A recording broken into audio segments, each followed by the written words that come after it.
Hello दोस्तों, नमस्कार। मेरे चैनल में आप सभी का स्वागत है। मैं एक छोटा सा सोहर का उठान गीत गाने जा रही हूँ। कैसा लगेगा कमेंट बॉक्स में ज़रूर बताइए। छठी बरही हम कीन हो, झगड़ा गईन नदिया। छठी बरही हम कीन हो, झगड़ा गईन नदिया। हमरे ससुर जी के हथिया सन हो, हथिया मांगईन नदी। हमरे ससुर जी के हथिया सन हो, हथिया मांगईन नदी। हाथी है उदे पिले मन हो, तिना है उदे बैन नदी। हाथी है उदे पिले मन हो, तिना है उदे बैन नदी। छठी बरही हम कीन हो, झगड़ा गईन नदिया।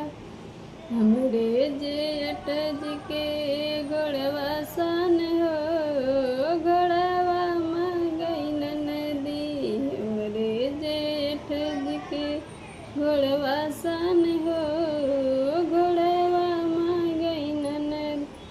घोड़ा लगाम पिले मन हो, तिना हउदे बैन नदी। घोड़ा लगाम पिले मन हो, तिना हउदे बैन नदी।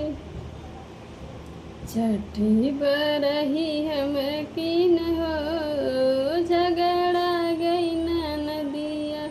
हमरे देवर जी के गड़िया सन हो, गड़िया मांगईन नदी। हमरे देवर जी के गड़िया सन हो, गड़िया मांगईन नदी। गाड़ी पेट्रोल चलवार हो, तिना हउदे बैन नदी।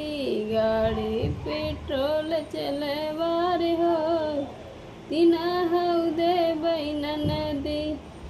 छठी बरही हम कीन हो, झगड़ा गईन नदिया। छठी बरही हम कीन हो, झगड़ा गईन नदिया।